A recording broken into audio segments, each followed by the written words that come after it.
sales goes through various stages of the funnel, which you mentioned, which is prospecting to engagement to negotiation to closure and finally signing up. What Simon Sinek's three golden circles of life says. You start with why you have come to meet him. What is the goal? What is your purpose? How you solve your goal and your purpose, and therefore what you do to serve your goal and purpose. First 5 years is your failing, learning, repeating the cycle.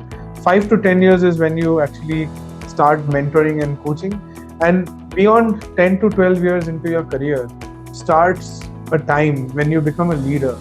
And the biggest mindset change that is required to get here is that you are not the king anymore. You want to be the kingmaker. Hi everyone, welcome to another episode of Voice of Visionary. Today we have a guest who is from the sales background, who is leading the sales, and discuss about how sales truly work into the engine of the business as an enterprise. We will going to see how to build the scalable GTM for the enterprise, how driving the enterprise partnership with the multiple customer across the globe, and we will see on the balancing the profitability with the impact for the enterprises. Let me welcome Kumarjit Mazumder. He is a innovative leader into the SatSure. He is working on the sustainable future for the space tech. So welcome, Kumar. Thanks. Welcome to the Voice of Visionary for the podcast. Thanks for having me. Okay. So Kumar, we have seen that you worked on you spent the decade time into the sales, right? And you work into the different companies, different enterprises. You started your journey with the HCL, right? And then you moved to the Tele, right? Tele, you spent a really good amount of time, right? You're working for the global markets there, and then you joined the Pine Lab, and then for the right now you went to the SatSure, right? So your journey is really inspiring. Who is really wanted to understand or decode how the sales is working, right? So can you just put some glimpse on your journey till now? That's a good starting point. I think when I started about a little more than a decade from now, if someone would come and tell me, Kumar, you'd have a career in space technology in a company that's building satellites for the nation, I would have, not bought that argument or bought that point. I would say, in our terms, what have you guys been smoking? So back in the days, when I started my career, I think FMCG were the real industries. Folks would look at passing MBA, and I was similar. I started my journey with HCL. I was handling the Nokia ecosystem. Okay. And little did I know that life will take me across to technology businesses, from market leader in Tally, shaping the SME businesses, to uh, spending time on fintech, riding the wave of UPI, to where I am today. It's been quite fascinating. God has been kind, and I'm blessed to have ecosystem players who have supported me in the journey. So great. Thank you so much. Absolutely. So now let me start. So see, in today's podcast, the agenda or objective is to try to decode more the lens of the sales into the enterprise. What are the key roles and responsibility as well? What are the actual impact in terms of the enterprise businesses, right? We will try to decode that part. And to start with the decodation, and I would like to say, sales is often misunderstood by saying that it's just selling, but it's not just selling. You can definitely elaborate on that, right? So, what's your opinion on into that? That's a very good question. I think the over a period of time, the way we see sales in B2C environment, or maybe in the environment where your phone is ringing every day, someone is trying to sell you personal loan. Uh, you have these situations of credit cards, banking, aggressive, that people think it is very transactional. But here's the thing: if you really want to create an impact and drive business and meaningful business over a sustained period of time, what I realized over the years is that one needs to be a real well-wisher of their customers. And I'll give you an example, a simple example, and probably that will help you understand this better. Um, say you go to a mall, a shopping mall, and you don't have your wife with you, but you go alone, and you want to buy a pair of jeans. So what do? You go and you pick up three, four different variants of jeans. 9 out of 10 times the salesperson will say, "Wow, it fits beautifully on you. You look great." It'll take some guts for the sales guy to say that this jeans is probably not fitting you well. Okay. But that one guy who does that is actually not being only a sales guy, but is also being a well-wisher. And when you become a well-wisher of your customer and not trying to sell something to them because you have to meet your numbers, that's when you don't only build customers, but you build evangelists. Correct. And in today's day and age, in the evolving business landscape, if you were to build sustainable business over a period of time, you need to build evangelists. You need people to go and shout out for you in the market, because the world has become very small. All your customers talk to each other. Enterprises speak to each other. The best practices are shared.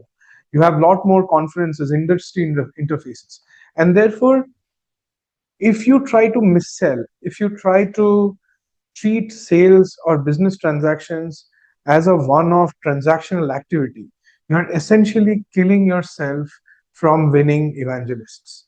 Okay. And I firmly believe, and that's what I've realized, and there's so many examples in my life where I have interacted with a customer. Maybe the deal did not go through, but I've had instances where the same guy who was a prospect has kind of introduced me to other prospective customers, have called me for meetings, have developed that trust with me because I was just his well-wisher. So therefore, I think treating sales as transactions, um, especially in the enterprise environment where it's never brute force, it is always consultative. That's where I think becoming a well-wisher of your customer is more important than just going and closing a deal. That's when it becomes sustainable. Okay, just one follow-up question on that. Uh, being well-wisher does not mean that only being honest. It's being uh, true pain solver. Yeah. Or problem solver. Yeah. Right?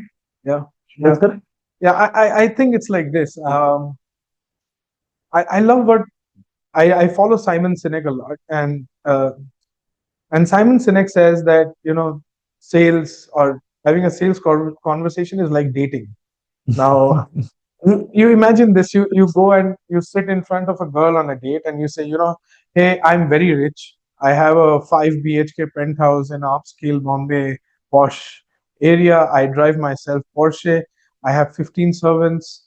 I have so many $1 million in the bank account, and that's like already a stupid and a very bad date happening already. Yeah. Starting of the bad date. Yeah, it's a starting of a very bad date. And I think this is what it is like. When you are actually having that conversation um, with a business associate over the table, the way to actually start doing it is to go and start with why. That's what Simon Sinek's three golden circles of life says. Yeah. You start with why you have come to meet him. What is the goal? What is your purpose? How you solve your goal and your purpose, and therefore what you do to serve your goal and purpose. And if you were to do this, I mean, any good date would be like, I have come to meet you. The same three golden circles. Yeah. And the same thing, if you replicate in a sales environment, it becomes so much better. And therefore, I think the how and the why part always has to be aligned with solving a problem. Because unless you know what problem you're solving, you don't know why you exist. In space tech also, we are trying to figure out, because space tech is relatively new and industry, especially in India, commercial space tech is new. Therefore, we are trying to first understand why and what are the real problem areas and statements where we can dramatically shift the needle or move the needle. And the three important things, like you say, that is to understand the customer problem, figure out a solution which is optimal, because you can think of solving a big problem in a big way, but it may not be commercially viable. Okay. So figure out a way to solve that problem optimally for the customer, and then look at how do you look at scalability of that solution so that you can kind of really create a large impact. I think those are the ways one should really look at the overall problem solving journey. Okay. Okay. So now, you said very well that it's always start with a starting journey of the sale, and meeting your customer, right? It's not just only the meeting, but before meeting to the customer, there is a prospecting that is involved. Then there is an engagement which is involved, right? Then conversion will start over the table with your customer, right? And then ultimately, once you make the deal or you have the hands with the customer, then you always focus on the retention, right? And the further is the expansion, right? So this is a complete journey or life cycle of the sales, right? That what is your thought that which particular stage? Ideally, every stage is important, absolutely, right? But what is the key decision making stage that is absolutely important, and one has to get master of it if you wanted to be a good salesperson? I think this is a very good question. You see, sales goes through various stages of the funnel, which you mentioned, which is prospecting to engagement to negotiation to closure and finally signing up. But I think one very important thing that as sales or business one should think of is customer retention. I think today the cost and effort of acquiring a customer is a lot higher than growing and going deeper into your own customer set, especially on enterprise businesses. Okay. I think the way we look at it, or the way I look at it, is and sadly it's a little downplayed. You go and talk to many organizations and you talk about strategy, and you'll hear companies talk about acquiring hundreds of customers, 200s of customers in the next 1 year or 2 years. But I think the real successful large scale enterprise businesses are those who have been able to farm and retain their customers well over a period of time. Okay. So once you acquire the customer, is only the first battle won. There are multiple legs. I think being very close to them, having very close ears and listening to them, building adjacencies of your product, going deeper in consulting with them, in enhancing your product proposition, retaining the customer with very high amount of NPS and CSAT is the way to go forward. And I think it's overlooked many a times by multiple business leaders because we are so obsessed about getting new customers. But I'm not saying it's not important. It's very important to keep your customer onboarding rate to be high, but one must also really look to go deeper and penetrate and find out newer use cases inside the existing customers that you have and expand, go deeper in the engagement. I think that's overlooked. There are a lot of companies who have now started doing a lot of things on those fronts, and I think that's the right way because with with time um, with time majority of the customer segments or customers will be loaded with plethora of options, and therefore it is important to create hooks, create deep integration on the engagement front, on the tech side, to remain relevant and grow in that customer segment a longer period of time. But you said very well, remain relevant, right? But see, we are thinking from the this side of the as a solution provider we are seeing, right? But if we just think from the customer point of view, so customer have multiple options, not only the one solution provider. They can have more than one, right? And they have always privileged to have the option to choose which product to continue and why I should retain with the solution provider, right? So do you think that uh, being relevant all the time is also expensive in terms of enterprise?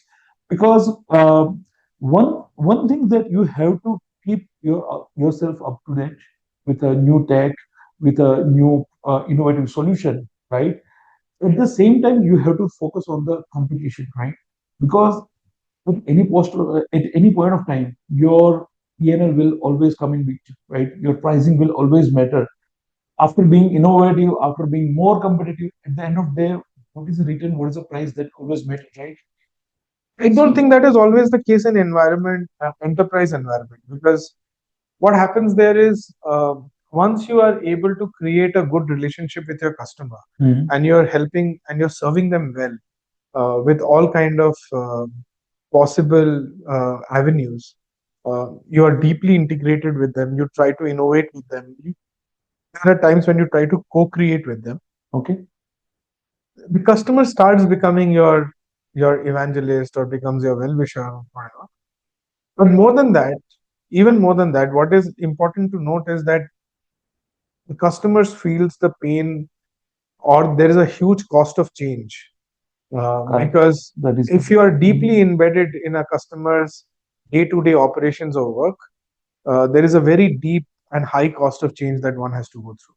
And therefore I feel, um, while all the stages of customer acquisition is important, and one should definitely be vigilant on that, I think retaining and farming and customer success as a function is very, very critical in large enterprise businesses like the one we operate in. Okay, thank you so much for this clarification and the valuable information. It's very important. So now let's moving forward to the next section where we'll little break down to the sales part, right? So we already talked about the evolution of the sales, right? And since you have started your journey as an individual contributor, right, and now you are a leader, right? So what is that growth, and what is the key thing you see in yourself as an individual contributor to the now leader into the sales? I think, um, whether it is sales or any function, you go through evolution. And therefore, it is important for young folks to start as individual contributors, because in the first 5 years of your career, I think you're guaranteed and you have the license to fail. So you can experiment a lot. You can try to do things on your own. You can try to innovate, bring out new strategies, tactics in the way you want to do things. And it could be in tech, program, product, or sales. Um, so you have that liberty to fail. You have the liberty to go and express. And that's your typical first 5 years. And post that 5 to 10 years kind of an experience is when you start taking up some kind of team leadership. That's where you have people reporting onto you. So you're not only responsible because of driving your individual matrices, but also your team matrices. Correct. And that happens because it is expected that between 1 to 5 years, you would have failed enough to know what works and not work in the market, so that you can also guide the team alongside you. Correct. Yeah. And I feel that the first 10 years is when you actually start, uh, you experiment, you fail, you start taking up, lower mid management roles. From 10 to 20 years, you try and, get to what you call it, a kingmaker role. So first 10 years of your life is your first 5 years is your failing, learning, repeating the cycle. 5 to 10 years is when you actually start mentoring and coaching, and beyond 10 to 12 years into your career starts a time when you become a leader. And the biggest mindset change that is required to get here is that you are not the king anymore. You want to be the kingmaker. You want your teams and your managers behind you to succeed. And when they succeed, you succeed, because that's the role of a leader. So I think that's a little bit of a mindset change. But then between 10 or 15 years onwards to the second decade of your career, you start becoming the kingmaker. And again, post 20 years or 2 decades is where you not only become a kingmaker or a mentor, or you've tried and failed enough, you become a industry thought leader. That's the journey that one goes through. And I think currently I'm in that phase where I feel that I should be the kingmaker. I should enable the teams to achieve their goals rather than me achieving my goals. Because now the organization is my goal.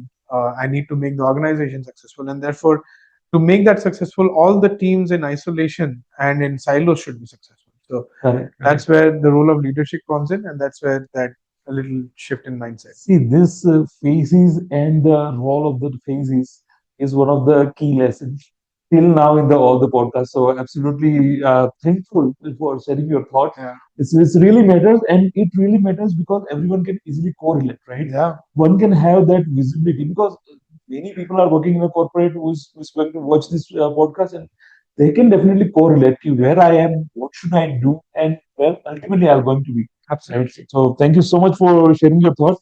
Now moving towards the modern sales. So see, when we talk about sales, one word that always comes in our mind for many people is something that trust and the storytelling. So we already talk about being a well-wisher, evangelist, and in that case, what's your thought nowadays? Storytelling only matters, or something that partially you already cater, but ultimately the value creation does matter. Yeah, of course. Value creation is what that one should really look for in sales or product goals. I think there's a theory which says essentially you need three things in sales to become a well-wisher or become someone that always looks up to. Integrity, intimacy, and reliability, right? So integrity in what you're selling, how truthful you are to the customer, um, how transparent you are, how you're setting your expectations right. While all of this is known to people, but you'll be amazed on how people get carried away not doing it in a real environment. That's very critical. Reliability, which means as a sales or a business folk, the customer should feel extremely reliable to reach out to me. Like even if it is like a 12 o'clock in the midnight on a Saturday, if there is something which is going wrong, they should be able to pick up the phone and dial, and the person they are interacting with should have that reliability quotient to know that okay, if there's a call, I'll pick it up at 12 o'clock in the night and somebody answers. That's a sign of reliability. Okay. And finally, intimacy, which is a little bit gifted, which is to say that if I'm interacting with a customer, I want to basically get little intimate with you in terms of my relationship with you, which is to say, okay, where are you from? You build a little bit of personal relationship. What are your interest likes? Do you play golf on Saturdays and Sundays? Can I join you for lunch? My birthday is 2 weeks later. Can we meet? So a good sales conversation is around, or a good sales engagement is around these things: integrity, reliability, and intimacy.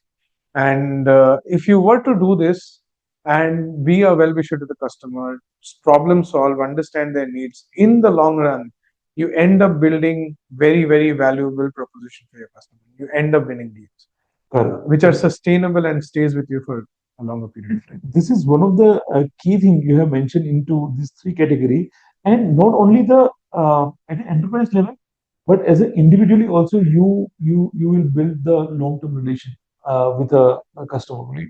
So going towards the enterprise context, okay. So in terms of what is the importance of a partnership and the channels and the long-term relationship, one that you should always focus on to bring the integrity of the enterprise with your customer. It's again a very, very important and a broad topic to talk about. Maybe it would take a longer period of time if I were to go into details, but I'd say that the engagement and the sales or any kind of business ecosystem or landscape is changing, and one of the key ways of optimizing your go-to market is definitely channels and partnerships. Correct. And that is because I mean, this is not a new theory, but back in the days, you know, you would see that there are two ways of winning a war. Either you build your own army, or you go and partner with somebody who has a larger army. And we saw that in India, right? All the we were colonized. When Britishers came in, they were not even 1/10 the army size, but they partnered with people who had a larger army. This is a good example. Yeah. Yeah. So and then they build a larger team. I think in today's go-to-market, it is absolutely impossible because markets have become bigger um, and wider with AI, SaaS as a solution. There is no physical movement of goods. Sitting in India, you can sell a license to somebody in US or UK or Canada, um, and that has enabled you to have a much broader span of control over the world. But at the same time, you cannot have engagement people across the board. You cannot have an army across the globe. And therefore, partnerships and channels are two very critical medium at which you can optimize your span of control and reach out with effective engagement across. Um, and that's where a lot of companies have invested on.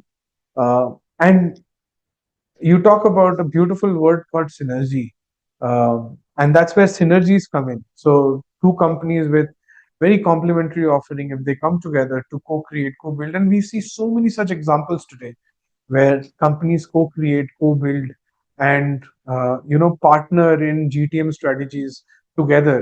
um, I wouldn't name, but there's a beautiful service by cloud providers today, cloud service providers list you in their marketplaces, their teams take you to their customers, and with the ability, with the ability of you replicating your solutions in client environments.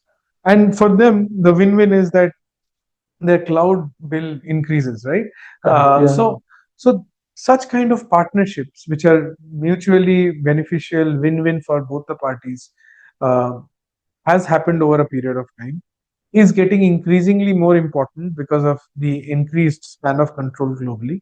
And you know uh, the outreach and engagement becomes better. So channel and partnerships are the modern realities. And in space tech also, in my current organization also, we focus a lot on meaningful partnerships. We are partners with some of the biggest marquee names. We work with top tier consultants. We work with top tier technology providers with complementary offerings.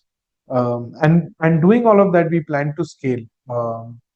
We have been very successful so far, and we remain optimistic and bullish on the prospect of such partnerships. Just one of the following point into this, you mentioned about the meaningful partnership, right? So, can you just give some example in terms of the criteria to be have there into the partnership? Specifically, when not only about the technology, because see, now we are in the era of a very high evolution of the AI, right? So there are a lot of changes being happened, right? So whenever you go for the partnership, do you think that couple of criteria that always work and that always should be there? Some example can you provide on that? Yeah, I think I can provide many examples, but you have different types of partners. So you can have technology partners where you're co-creating some products together. Doing some kind of technology transfers, building some technology IP together. Correct. Based on your. So you can have technology partners. You can have go-to-market or outreach or distribution partners where you have a product. Someone else has a great outreach in Australia. You don't have reach in Australia. To increase the footprint. So increase your footprint. You can transfer your product to them, and they can in turn sell it in those markets. Make margins out of it. Those are different type of partners. And then you also have partners who are strategic in nature, which is like evangelist bodies, right? Say, for example, when I was in Tally, one of our biggest, I wouldn't say partner, but I would say our association was with the chartered accountant community. And because chartered accountant community influences accounting, and basically it's a beautiful symbiotic relationship because Tally is the best SME software. Absolutely. And Longer time. and chartered accountants are very comfortable using it. Together, it makes a very powerful. So those are like very strategic partnership. For example, in SatSure today, we are partners with. We are not partners, but we are present in RBI Innovation Hub platform, which is the Unified Lending Interface platform. Then that's a very move, strategic move or partnership that we. So you have different type of partners, and each different type of partners should have its own selection criteria. So if you look at a technology partner, essentially what I look at technology partner is complementary offering. Uh, if I am building something and which is absolutely complementary with the the other companies offering, and we can quickly take it to the market, and there is a common set of audience waiting for it. It's beautiful. For example, today you have all these CRM players integrating a lot with lead gen players. Correct. And that's a beautiful combination, and these are the kind of technology partnerships you would like to see in the industry. Go-to-market partnerships are also very important. Selection criteria is also important, that your joint combined values should be similar, uh, um, and your thought process of acquiring and servicing and growing the customer should be similar. That's correct. Yeah. That is very critical. Otherwise, you don't want to give a very bad customer experience. So whenever we get into a strategic partnership, we ensure that a distribution partnership, we ensure that they have the right kind of mindset, skill set, and also the ability. Somebody may be in Australia with great amount of prowess and presence, but they may not just be the right person to distribute my product because of their mindset. So all of that becomes important filtration criteria for each different type of partners, and it's a long process. I think partnership is essentially like getting married. You just can't pull off as you wish. So there has to be a lot of due diligence before you get into partnerships. But when you do, and if the partnership that you have struck um, becomes impactful, you can only see scale and mutual benefits. And there are so many such examples in the market. Very well said, and thank you for detailing out, because that way, one can easily understand the significance of the partnership, and I think it is one of the key things that should be there into one's DNA, so enterprise can leverage out of it. So, okay, now moving to the next section where we'll drill down more towards the convergence, right? So, what I wanted to understand is that in space tech, right? Often it requires some education to the customer as well, right? So before selling, what is the need of the education and how to do that? Yeah, that's a good question, because I think particularly in space tech, it's a new domain. So Correct. So customers are and industries are not necessarily using such technology in their day-to-day. So it's very important for one to be patient, to be able to explain to them about the tech. We do a lot of we spend a lot of time in explaining the back end of what happens on space tech. So we try and spend a lot of time telling the customers on the tech which powers the engine in the front end. So yeah, I think there is a lot of education and evangelization that is required in emerging sectors like space tech, and we believe we are one of those early entrants, and it is therefore our privilege to set this up as a category and create a niche for us. So we do a lot of time engaging with customers. We have our ears on the ground. Okay. We go beyond our scale or beyond our way to actually listen to their pain points. You would not believe the amount of time we spend with customers without any sales agenda. We just spend days and weeks engaging with them, understanding their processes before even proposing a closed solution that we may propose. Uh, and then we validate, we backtest, we educate the customers, and all of that is very critical in an emerging space sector like space tech. And the trick is to do it relentlessly. Okay. The trick is to do it repeatedly and over a sustained period of time.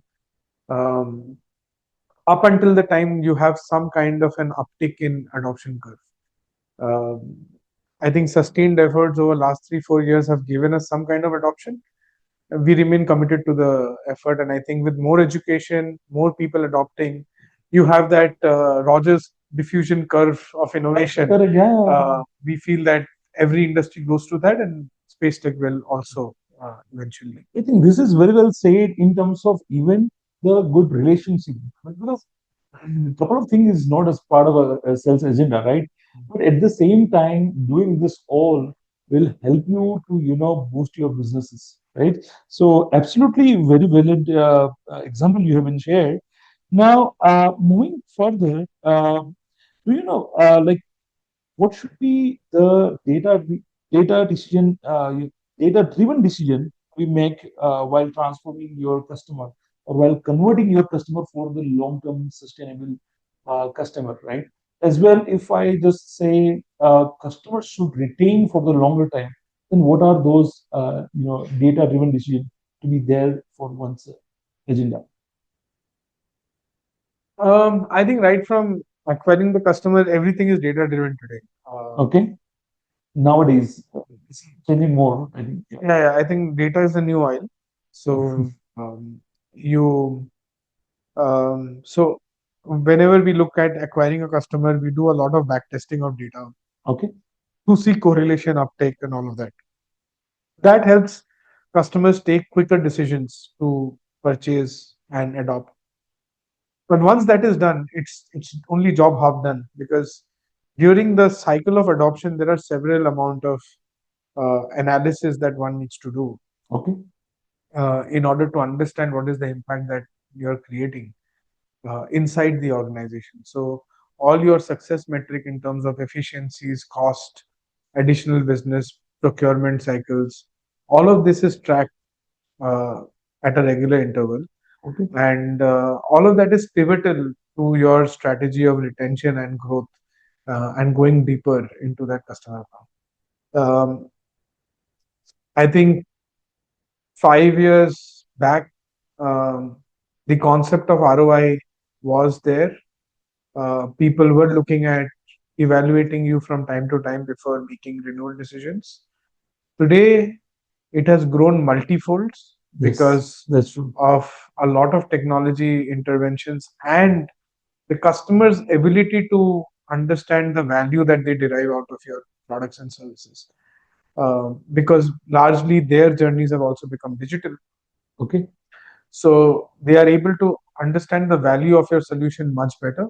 And I feel in the next few years, if not decades, uh, data driven decision making and automation of decision making across the various levels of hierarchy is just a matter of time. And I think it will happen very, very soon for us. Yeah, so you're saying, and I think that that's very true that, for example, the AI wavelength we are right now into, right? It's impacting on both the side of the coin. It is there into the customer as well. It is there into the solution provider, right? So does it also increase competitive landscape as well on both the side? Is it possible? I don't think. I think AI has made life easy, Okay. and it has in fact made it better for companies like us and also for customers. Um, for customers, AI have made it easy because they can kind of implement solutions faster. That's true. They can also judge the efficacy of their solutions, etc. For companies like us, a lot of work is happening on agentic AI.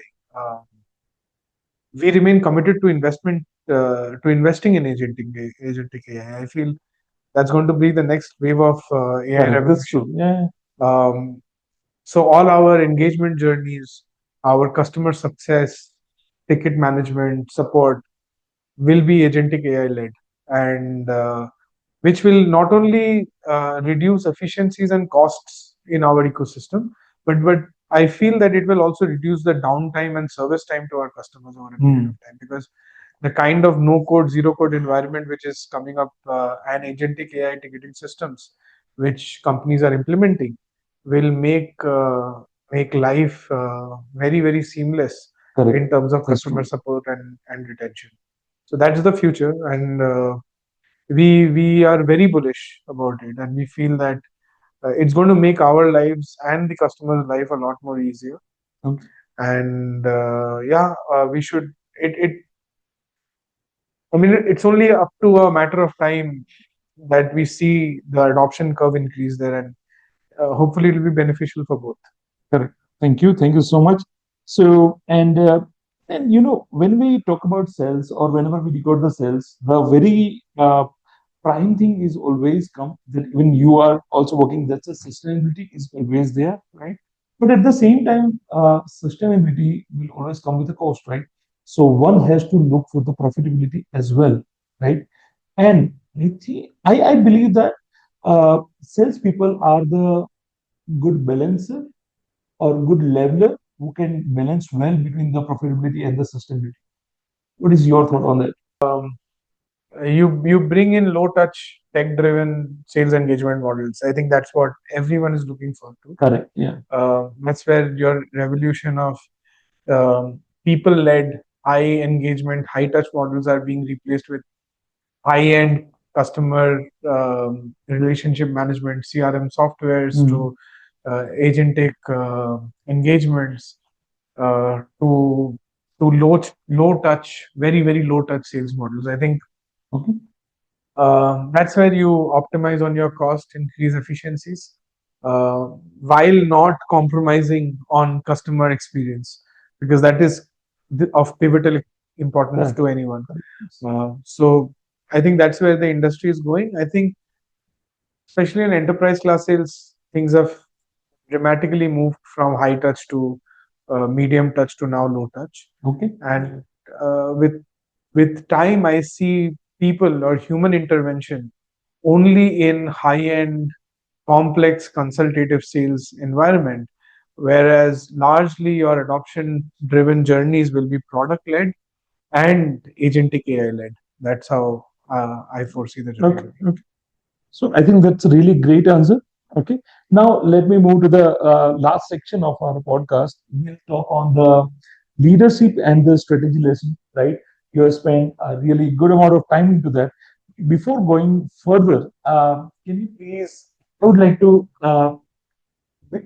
understand the strategy into a very basic terminology with your opinion. What you would like to say? What is a strategy for one to understand easily? I think so. That's the way I look at strategy is, a textbook definition is leveraging your strength and competencies to get competitive advantage. That's true. That's the textbook definition of strategy. But I feel strategy is basically your ability to check the options, evaluate the options, and select the right options or door for you to, kind of take the right call. And that right call should lead to competitive advantage. Okay. You build strategies to get competitive advantage. If you're a monopoly business, you really would not need strategy. But you need strategy when you're in a competitive environment, and you build strategies by evaluating options. So you have multiple options. Continuous journey. It's a continuous evolving journey. You evaluate options, and the options which best align to your organization's resources and capabilities or competencies, you harness them to build these advantages. So yeah, and I think often strategy is misunderstood as tactic. Tactic is very short term. Strategy is a longer term vision. When I say longer term, it's multiple quarters, sometimes few years, and that's where I feel, it's if tactic is a battle, then strategy is a war, and sometimes you have to define it like that over a frame of time. Thank you. This is very clear definition of the strategy. You have explained. Okay, so now in terms of sales execution, right? With a broader innovation or a longer period of growth, right? What should be the strategy one sales guy must have? Strategy for a sales guy is very simple. I mean, just be a well-wisher, be good to the customers, understand, solve your problems, build relationships. Because no matter what you say, uh, in India or abroad, sales and business roles are relationship driven. So increase your circle, increase your span of control. Okay. Uh, just be focused in your job, and that's about it. I mean, let's not complicate it. Not at all. Think even one of the I think bookish line, but it was one of the good book that being smart is to being honest, or being not smart is the best way to being smart, right? So I think rather than complicating straight away would be a really great way to focus further, right? And one of the last question what I would like to ask is that now you as you see it, right, you are into the kingmaker phase, right? You are onto the leadership phase, right? Yeah. So within the organization, right, what is the key expectation from a leader should have, right, to their team, right? And I know it's absolutely very to enterprise, but what you follow, what is your philosophy into that? I feel so. If I were to sum this up, I think that there's a relationship between a leader to a mid management to a to a new joiner or freshers, and I feel that this entire strata uh, has different priorities. There is in today's day and age, you have various generations working. So you have the Gen Zs, the millennials, and the old school folks all in one strata, and I think Correct. Yeah. that makes the workspace a little interesting. As a leader, I think one should be just focused on change, because that's important. I think workspace environment is changing very rapidly. I remember how we started our career, and the way we used to work back then. Our equation with our seniors and management was very different to the way the millennials or the Gen Zs That is true. work. And I think be open to change, be open to understanding. I think some of the talent pool today is very good. One just needs to work alongside them, bring them up together, and inspire and that's leadership all about. Be it sales or organization. Thank you so much. This is a very simple and very effective definition I heard till now. And one last closing thought, if you want to give to the AI leader or the future leader, right, who can align the growth of with good impact. What you like to say? Yeah, I think that's a very important thing. I feel AI is a reality today, and one must embrace it. There is no point fighting it. I see a lot of anxiety in people thinking AI will take away jobs. I see a lot of worry in people thinking what will happen to the coders if you don't need to code. Uh, by the way, all of those concerns are real. But having said that, I think one must learn to live and embrace AI and live with it. Um, Very soon, there will be a time when leaders and managers will not work with humans but with agents, AI agents. That's not too long away, not too far away. I mean, very soon those days will come. Correct. That's absolutely true. Yeah. Be it sales, be it operations, be it tech, be it engineering, be it Product. Yeah. product.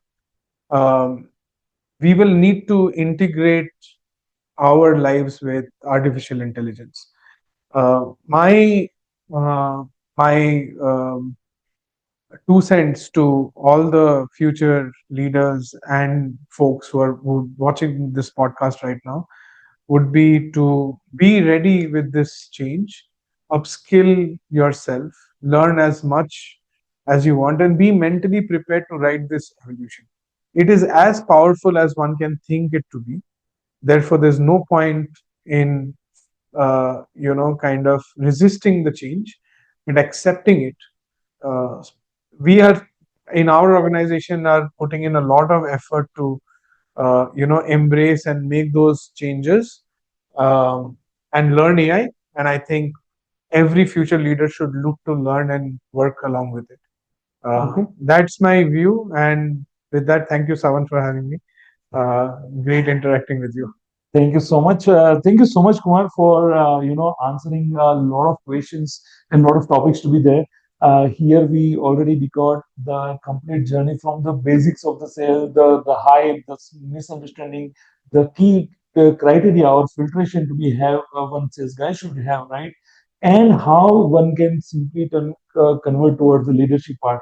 Your three phases are absolutely true. So, this podcast is really, really evaluated for many aspiring people who really wanted to understand the sales. So, thank you so much, Kumar. Thank you for having Thank here. you. Thank you.